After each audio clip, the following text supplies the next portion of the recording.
Richard S. Lehman has over 35 years of practicing tax law in the United States. Mr. Lehman has had extensive experience with all areas of the Internal Revenue Code that apply to American taxpayers and non-resident aliens and foreign corporations investing or conducting business in the United States, as well as U.S. citizens and domestic corporations investing abroad.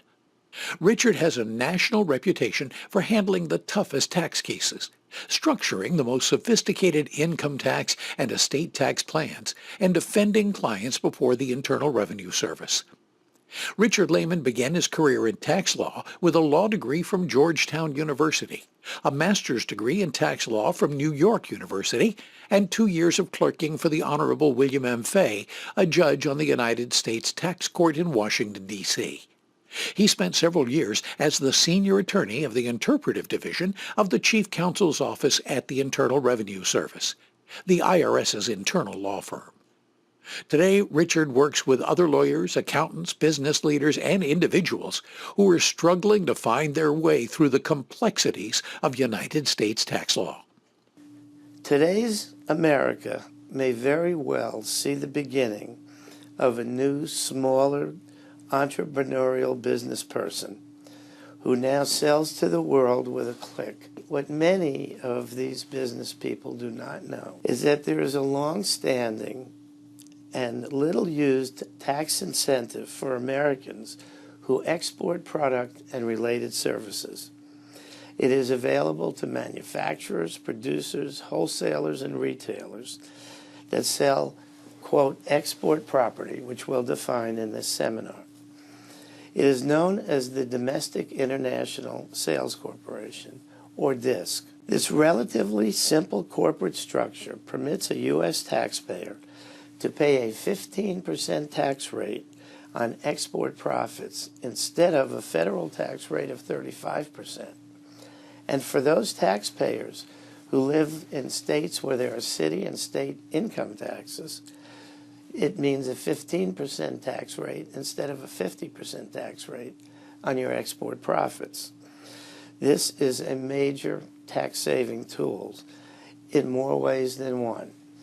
It also allows you to use your profits and defer taxes on those cash profits for years and years at a very low cost, and not take the profits back out of your business and even pay the 15% tax rate until a time of your choosing.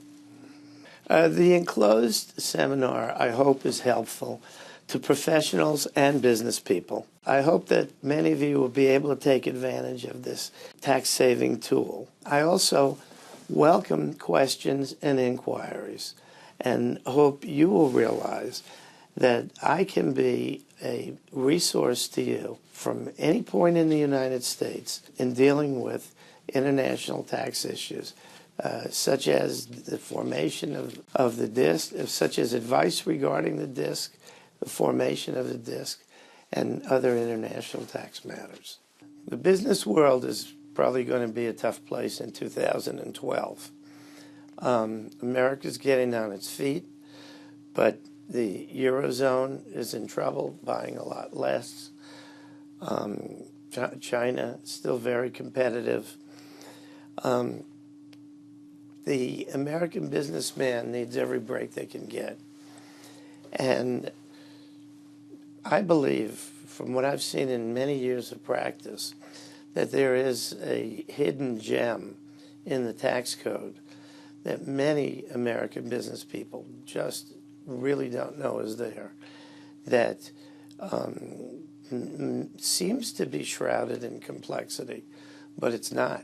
It was made very, very simple to deal with, and I want to make everyone aware of it, and I want to educate us on the law a little bit on just how valuable it is. The tool is called the IC-DISC. That's the acronym. It stands for the Interest Charge Domestic International Sales Corporation. I'll explain why it's picked up that anachronism, and you'll see how it fits in as this seminar moves along a bit.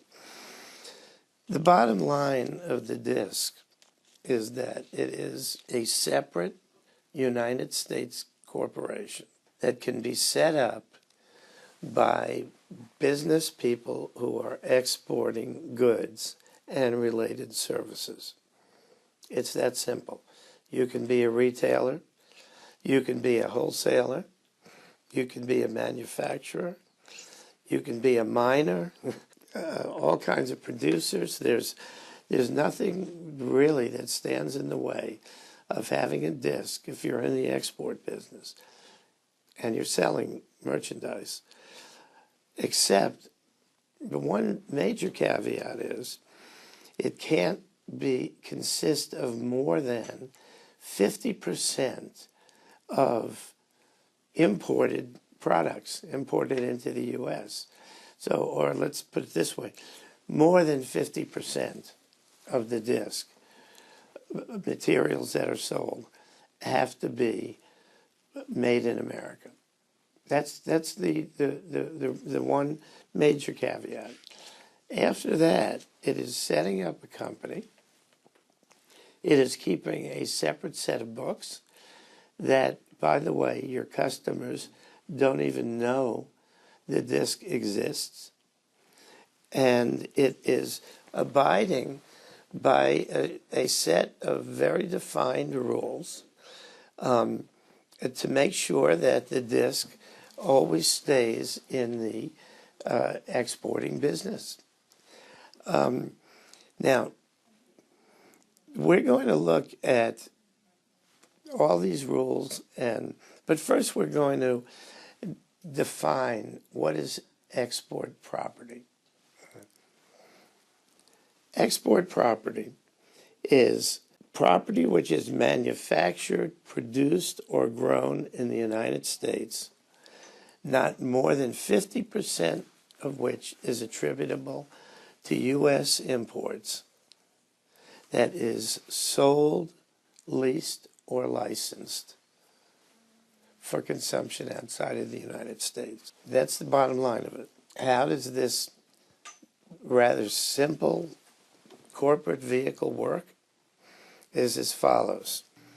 An exporter, a U.S. exporter who is not using a disc today, is going to make export profits. Those export profits could be taxed in a tax bracket as high as 35% by the U.S. government. If the exporter is in a state and a city that have their own income taxes, those export profits could be taxed at 50% of the profits. That's a lot of work to pay 50% of the profits. The disc permits the exporter to convert those 35% taxable profits or 50% taxable profits to a 15% dividend tax. Now, in addition to that major tax break of a 15% tax rate, the disc offers another major benefit. So long as the disc's earnings, we'll explain what that means, so long as those disc earnings are paid from that manufacturer or wholesaler to his or her wholly owned disc and stay in that disc, there's tax deferral on those funds. So those funds can be used at very, very cheap cost and stay in the business and not even pay the 15% tax rate until the business owner decides to take it back as dividends. And this works because the actual producer, the seller of the goods, is allowed to establish a related disc, a related United States corporation. That related corporation can enter into an agreement with the producer. The producer will pay that related disc a significant amount of its export profits, we'll describe just how much, but a significant amount of its export profits can be paid from the producer into their wholly owned disk and held in the disk for as long as they want, deferred taxes, and then paid out of the disk as qualified dividends payable at the 15% dividend tax rate. That's the beauty of the disk. Major reduction in tax rates on export profits, and the taxpayer determines when to pay the reduced tax on it. The reason it's called an IC disk, it's easy to understand why it's called a disk, a domestic international sales corporation. The reason it's called an IC disk is because there were problems with the trade agreements because this benefit was so good. And in order to comply with the trade agreements, what the United States did was to say, well, we will charge an interest charge so long as the owner of the disk does not pay the disk profits out as taxable dividends, we'll charge an interest tax instead. Now, the interest charge is always pegged to the Treasury, the Treasury bills. So therefore, this year, and at least according to Ben Bernanke, for the next 2 years, you're going to be able to defer tax completely on all of your disk profits up to $10 million and pay maybe 0.5% cost on that. So it's deferral and tax rate benefit. For the entrepreneurial exporter and for the big exporter, it's an overlooked tool. The details are as follows. First, we already discussed how the disk must sell export property. Now, it can sell some services, but it has to be services that are typically furnished together with the property that's being sold. And the services have to be of a much lesser value than the property being sold. Anyway, assuming the disk is selling those kinds of selling, licensing, or leasing, renting the export property or export services, it has to meet a few simple requirements. It must be a corporation formed in the U.S. or the District of Columbia. It must have one class of stock and a minimum capital of $2,500. It has to make a tax election every year, 90 days after the tax year has started, of the disk electing to be a disk. It must keep separate books and records, and it must have at all times almost all, 95% of its gross receipts have to be gross receipts that are a result of export activities. Typically, the disk has nothing in it except gross receipts, and taxpayers do not even like to play with that percentage. The disk is an isolated company for export. However, it can have less than 5% of gross receipts non-export related. And the disk has to have 90% or more of its assets to be qualified export assets, which are assets used in the trade or business. This is not to say a deduction by the U.S. taxpayer who is exporting the export property, because that U.S. taxpayer has paid income into its wholly owned related company. And the related company, the disk, has no U.S. tax whatsoever on its income. Therefore, the only time that this deduction that was enjoyed by the related company, which reduced income from the 35% tax bracket of the related company, the only time that benefit stops being enjoyed as tax deferral is when the DISC pays a dividend out from the DISC to the DISC owner.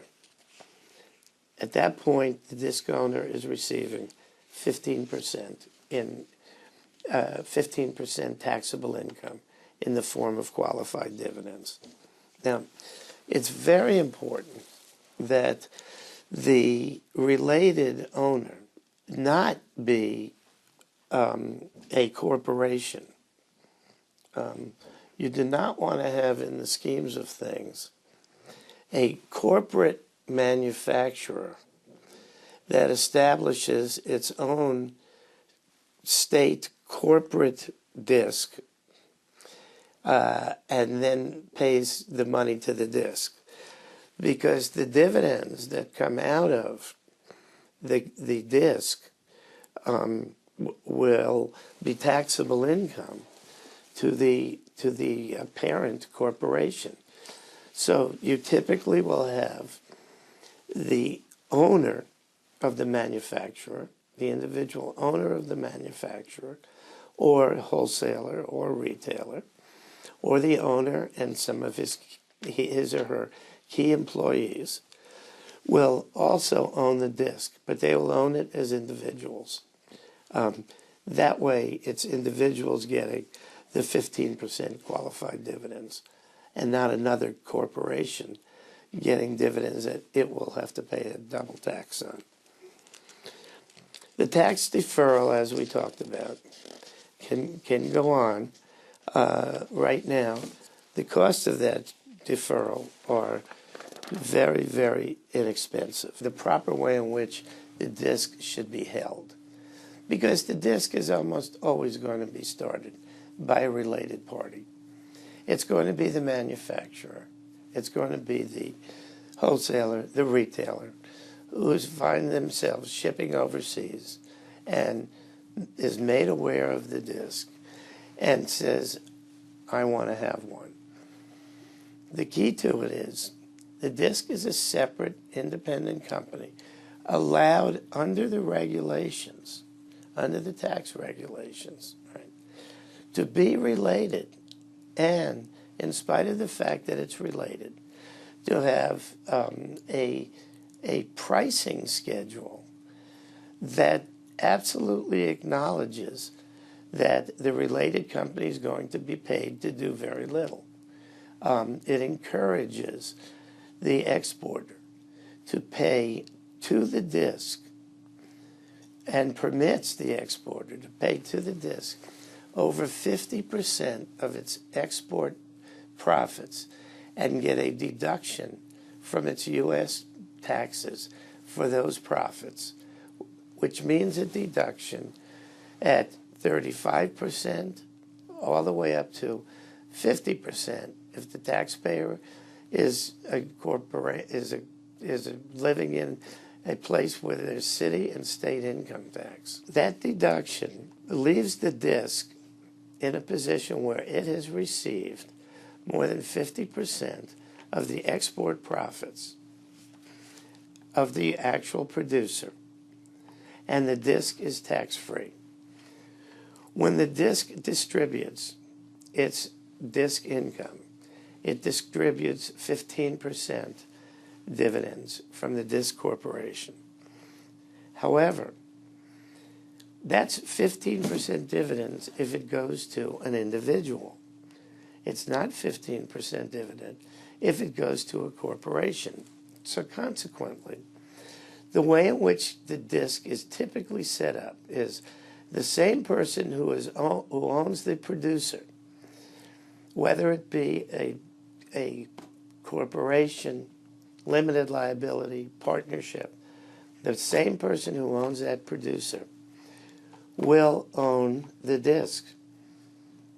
However, he or she will own the DISC as an individual or in a limited liability or some vehicle that causes that person to be taxed directly on that dividend income. That way, there is an avoidance of a double tax by paying an intermediate corporation. So, consequently, The disc should always be set up in some form of ownership where the individual owner is receiving the disc benefits. The disc has a limitation.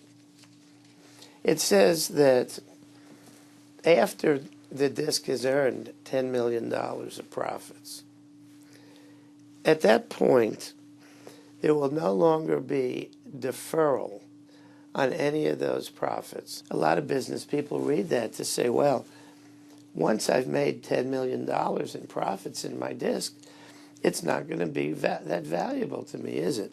Well, that's not what the reality is. The reality is that, yes, the tax deferral goes away after $10 million. But for the larger people who own the larger discs, the $10 million, every dividend payment in excess of the $10 million is subject to the 15% tax, not the 35% tax. So consequently, there's no tax deferral, but you still have the major tax rate benefit on the millions of dollars in excess of what appears to be a disc limitation. So there's no reason for major exporters to be put off by this limitation. How does the disc get paid?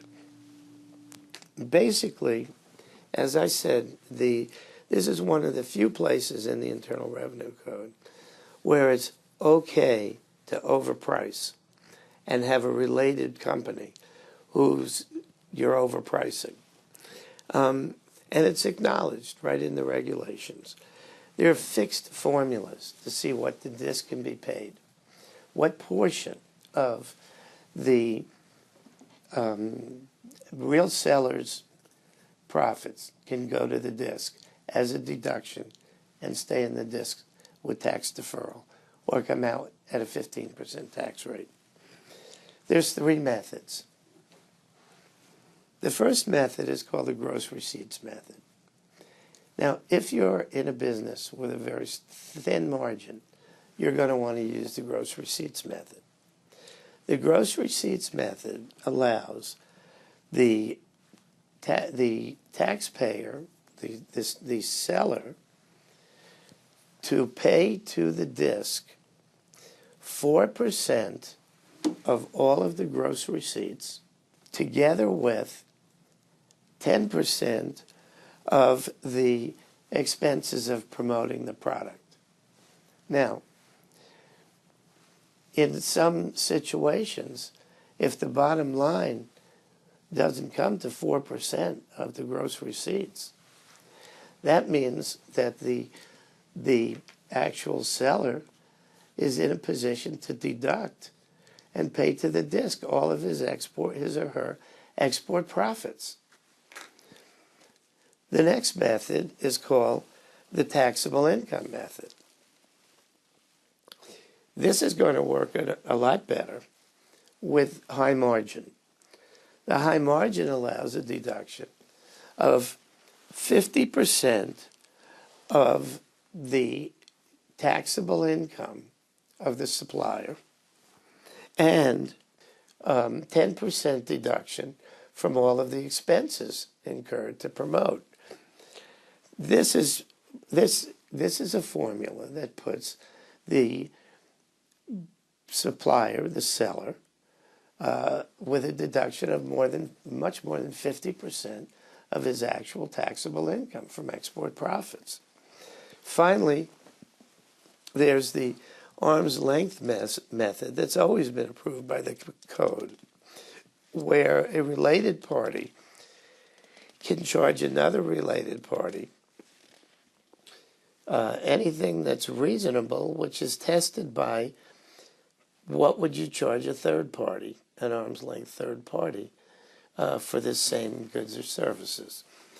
So the disc owner has several formulas to make sure that this is maximized.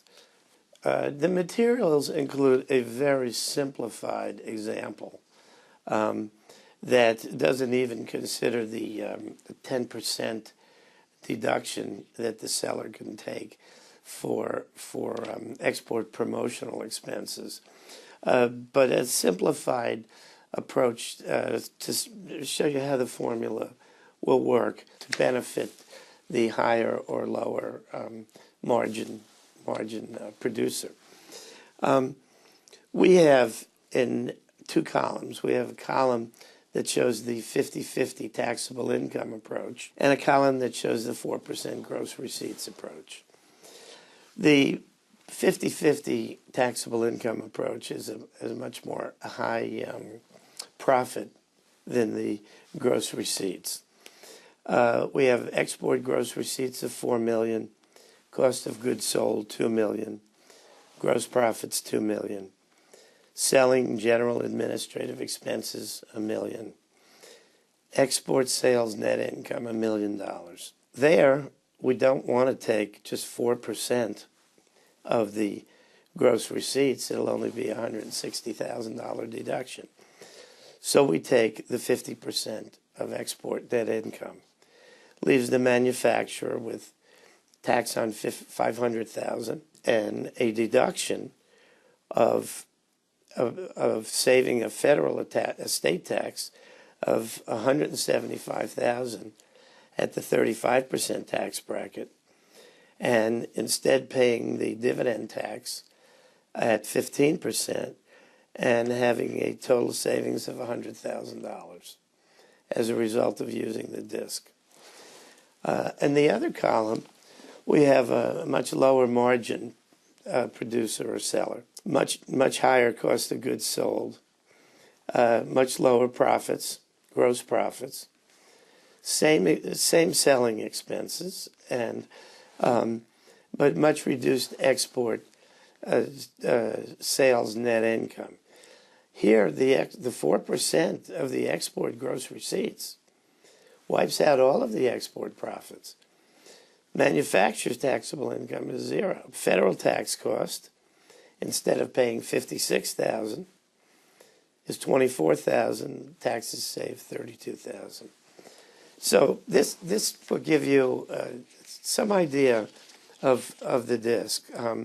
Another detail but important one is that the supplier has to make sure the DISC is paid no more than 60 days after the close of the year in which the transaction has taken place. That wraps up the IC DISC. As I say, a valuable tool, a tool that the growing American small business person and large business person can put to very, very good use for the reduction of taxes.